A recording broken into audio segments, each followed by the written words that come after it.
Hola, mi nombre es Nina Violeta Colunga Villarreal y hoy les voy a hablar de Salmonella Typhi. Vamos a ver un caso clínico, vamos a ver factores de patogenicidad, medidas de diagnóstico, epidemiología y medidas de prevención. Ahora vamos a ver el caso clínico. Paciente masculino de 62 años de edad es llevado por su esposo a consulta al hospital universitario por presentar un cuadro de fiebre y malestar general que inició hace 10 días. El paciente refiere que la fiebre se lograba controlar pero tendía a volver un poco más fuerte y que había perdido peso por la falta de apetito. Además, el día previo a consulta, el paciente comenzó con diarrea acuosa y vómito. Como antecedente, el paciente comenta que hace poco más de 2 semanas regresó de un viaje. A la exploración física encontramos temperatura de 39 grados, tensión arterial de 110/65, frecuencia cardíaca de 65 latidos por minuto, hay debilidad muscular, dolor a la palpación abdominal, exantema maculopapular rosáceo en abdomen y pecho. Como examen, se realizó un coprocultivo donde se observaron bacilos gram negativos no fermentadores de lactosa móviles. Además, se complementó con la prueba de reacción de Widal, la cual resultó positiva. Me gustaría que observaran la imagen inferior derecha, donde se observa un cultivo con agar MacConkey, donde Salmonella se observa de manera transparente. Más adelante explicaré por qué es de esta manera. Además, del lado izquierdo podemos observar los bacilos gram negativos.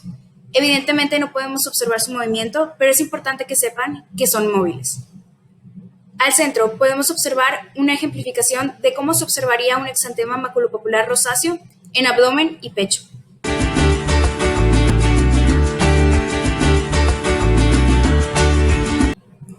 Factores de patogenicidad. Tenemos que tras la ingestión, Salmonella se une a la mucosa del intestino delgado e invade las células M que se encuentran en las placas de Peyer y en los enterocitos. Salmonella se puede quedar en vacuolas endocíticas donde se replica o puede liberarse a la sangre y circulación linfática. Utiliza islotes de patogenicidad tipo 1 y 2. El tipo 1 codifica proteínas invasivas secretadas por Salmonella y también codifica un sistema de secreción tipo 3 que inyecta las proteínas en las células del hospedador. También el islote de patogenicidad tipo 2 contiene genes que permiten a la bacteria escapar de la respuesta inmune del hospedador y se complementa con otro sistema de secreción tipo 3 que ayuda a esta función. La respuesta inflamatoria limita la infección al tracto gastrointestinal, se media la liberación de prostaglandinas y estimula el AM específico. Se da una secreción activa de líquidos en esta zona y se puede producir diarrea acuosa. Ahora, vamos a hablar de las medidas de diagnóstico, pero antes que eso nos vamos a regresar un poquito al caso clínico. También hay que mencionar que nosotros como médicos cada vez que llega un paciente hay que enlistar la sintomatología del paciente. Entonces, como historial personal del paciente, tenemos que hace más de 2 semanas regresó de un viaje y después comenzó la sintomatología. Tenemos dentro de los síntomas un cuadro de fiebre y malestar general de evolución de 10 días. Tenemos que el paciente refiere que la fiebre va en aumento. Además, menciona falta de apetito, debilidad muscular, se encuentra dolor a la palpación abdominal. Además, el día previo a consulta comenzó con diarrea y vómito. Y, como más importante dentro de este caso clínico, encontramos el exantema maculopapular rosáceo. Ahora, vamos a hablar como tal de las medidas de diagnóstico. Ya mencionamos los síntomas y ya mencionamos el historial personal. Antes de comenzar a hablar directamente de las formas de diagnóstico de Salmonella Typhi, quiero mencionar algo. Como nosotros vamos a aislar Salmonella de un lugar donde se da el crecimiento de diferentes microorganismos, es muy importante que nosotros elijamos medios selectivos para Salmonella. También voy a mencionar una ruta que podríamos seguir, pero no es viable en el caso de Salmonella Typhi. Este es el caldo enriquecido como el caldo de Rapoport baciliaris, el cual permite el crecimiento de Salmonella de manera excepcional. Y este caldo tiene componentes que evitan el crecimiento de otros microorganismos, pero a su vez inhiben el crecimiento de cepas como Salmonella Typhi. Entonces, esto no es viable para nuestro diagnóstico. Tenemos diferentes medios de cultivo para Salmonella, pero solamente voy a mencionar 2. Del lado derecho tenemos el agar MacConkey y del lado izquierdo tenemos el agar Salmonella Shigella. El agar MacConkey es un medio de cultivo que nos permite ver el crecimiento de bacterias gram negativas y nos permite diferenciarlas de las fermentadoras de lactosa de las no fermentadoras de lactosa. En el caso de Salmonella y Shigella, que no son fermentadoras de lactosa, se observa un cultivo con colonias transparentes. En caso de que sí fueran fermentadoras de lactosa, se observaría un color rojizo.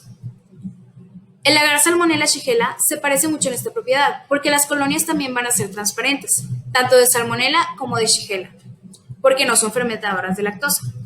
La única diferencia aquí es que Salmonella va a presentar una coloración negruzca al centro porque tiene una formación de sulfuro de hierro que le da este aspecto.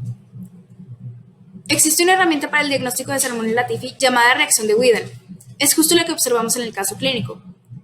Esta prueba se va a dar positiva cuando se observen anticuerpos aglutinantes contra el antígeno H flagelar y contra el antígeno O somático en el suero del paciente. La única cuestión con esta prueba es que puede llegar a dar falsos positivos en casos de procesos infecciosos causados por otros microorganismos o en caso de enfermedades autoinmunes. También puede llegar a dar falsos negativos en cuestiones como uso de esteroides, uso de antibióticos sin previo diagnóstico o cuando se realiza esta prueba dentro de la primera semana de aparición de síntomas por fiebre tifoidea. Entonces, abarcando todo lo anterior, el diagnóstico de fiebre tifoidea se va a dar por medio del cultivo, acompañado de pruebas serológicas como es la reacción de Widal. Como un último comentario acerca del diagnóstico de fiebre tifoidea, quiero mencionar que algunos autores consideran como gold standard el aislamiento de este microorganismo Salmonella typhi de la médula ósea. La única cuestión con esto es que es una prueba bastante invasiva. Entonces realmente esto queda al criterio del médico, pero pues se tienen que considerar las diferentes opciones para el diagnóstico que tenemos. Ahora vamos a ver la epidemiología. De acuerdo al Sistema Nacional de Vigilancia Epidemiológica en México, durante el 2021 hasta la semana 17 de este año se han encontrado un total de 5.352 casos reportados. Si realizamos una comparación contra la semana 17 del 2020, durante ese año se encontraron un total de 6.813 casos para esa semana. Además, dentro de la información sobre la epidemiología se encontró que hay una mayor incidencia en el sexo femenino. También es importante mencionar que la incidencia de cada población es dependiente de sus hábitos de higiene, así como costumbres de alimentación. Cuando hablamos de costumbres de alimentación nos referimos a la ingesta de alimentos bien cocidos, así como el consumo de alimentos con productos lácteos ya pasteurizados. Además, es importante mencionar que hubo una menor incidencia de fiebre tifoidea durante este año, lo cual podemos relacionarlo a factores como la pandemia de COVID-19, porque los hábitos de higiene mejoraron muchísimo. Ahora, vamos a hablar de la prevención. Una de las mayores formas de prevención es la vacuna de polisacárido capsular tipo 6. Esta se da a partir de los 2 años y confiere una protección que dura alrededor de 3 años. También podemos encontrar una inmunización vía oral contra Salmonella typhi, la cual consta de 3 cápsulas con cubierta entérica, las cuales se dan a partir de los 5 años en adelante. La protección de esta inmunización es de alrededor de 3 a 4 años. Como dato extra, no se aconseja dar este tipo de prevención en niños menores a 2 años, porque no existen datos de eficacia de estas vacunas en ellos. También quiero mencionar la vacuna TIMPAR-TCV, la cual fue aprobada por la OMS y se está implementando en países endémicos. En esta vacuna, el antígeno polisacárido tipo 6 está conjugado con toxoide tetánico. Se menciona que esta vacuna es eficaz, segura y de bajo costo.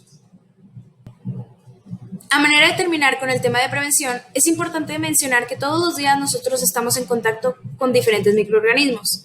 Entonces, una manera de prevenir no solo la fiebre tifoidea, sino cualquier enfermedad, es con buenos hábitos de higiene y con el consumo de alimentos muy bien cocidos y consumir la leche ya pasteurizada.